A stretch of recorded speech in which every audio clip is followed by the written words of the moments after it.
మీడియాతో chit chat లో కీలక వ్యాఖ్యలు చేశారు హరీష్ రావు.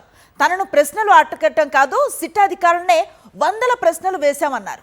అప్పటి డీజీపీ ఇంటెలిజెన్స్ చీఫ్లను కూడా విచారణకు పిలవాలని అడిగామన్నారు ఆయన. శివధర్ రెడ్డి, మహేందర్ రెడ్డిలను కూడా ప్రశ్నించాలని సిట్ అధికారులను డిమాండ్ చేశామన్నారు.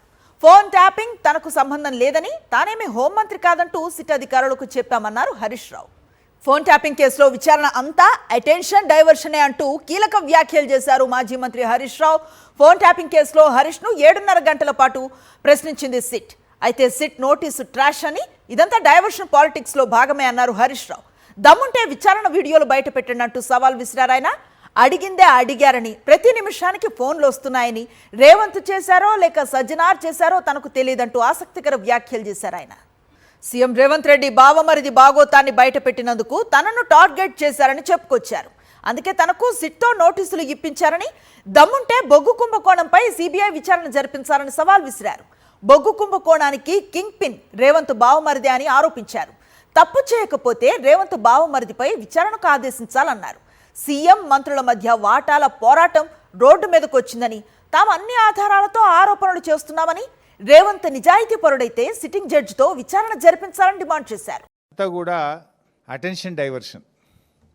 ముఖ్యంగా నిన్న మేము ఈ సైట్ విజిట్ సర్టిఫికెట్ పేరిట జరిగిన కుంభకోణాన్ని బట్టబయలు చేశాం. సైట్ విజిట్ సర్టిఫికెట్లో మొదటి లబ్ధిదారుడు ముఖ్యమంత్రి బావమరిది. రేవంత్ రెడ్డి బావమరిది బాగోతాన్ని పొద్దుగాల బయట పెడితే సాయంత్రానికి నోటీసు పంపింది నాకు. అంటే ఇదంతా డైవర్షన్ పాలిటిక్స్. మేమేమడిగినాము? సిట్టింగ్ జడ్జితో విచారణ జరపండి అన్నాం. రేవంత్ రెడ్డి నీకు ధైర్యం ఉంటే, నిజాయితీపరుడు అయితే, నువ్వు తప్పు చేయకపోతే తక్షణమే సుప్రీంకోర్టు, హైకోర్టు సిట్టింగ్ జడ్జితో విచారణకు ఆదేశించు. ఈ బొగ్గు కుంభకోణాల్లో జరిగిన అవినీతిని మొత్తం బట్టబయలు చేద్దాం. నువ్వు తప్పు చేయకపోతే, నువ్వు నిజాయితీపరుడు అయితే, మేము అన్ని ఆధారాలు కూడా మీరు వేసిన సిట్టింగ్ జడ్జి గారికి అందించడానికి సిద్ధంగా ఉన్నాం. నువ్వు చీటికి మాటికి సిట్లు వేస్తున్నావు కదా, కమిషన్లు వేస్తున్నావు కదా.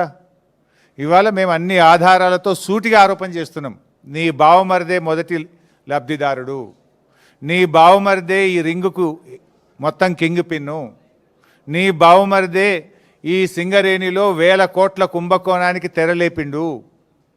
నువ్వు అంత నిజాయితీపరుడు అయితే, తప్పు చేయకపోతే కమాన్ సిట్టింగ్ జడ్జితో విచారణకు ఆదేశించు, మేము రుజువు చేస్తాం. ధైర్యం ఉంటే ఆదేశించు. అంటే మీ బాగోతాలు బయటపడ్డాయి. ఇవాళ ముఖ్యమంత్రి గారు, భట్టి గారు, కోమటిరెడ్డి గారి మధ్య వాటాల పంపకం మొత్తం రోడ్డు మీదకి వచ్చింది, ప్రజల్లో పడ్డది. టెండర్ల మీ పోరాటం, టెండర్లు నాకంటే నాకని మీరు కొట్లాడుకునేదంతా ప్రజలకు అర్థమైంది. దాని నుంచి డైవర్ట్ చేయడానికే ఈ సిట్టు, ఈ లట్టు పొట్టు, ఏదో చిల్లర నోటీసుల కథ పెట్టినావు నువ్వు.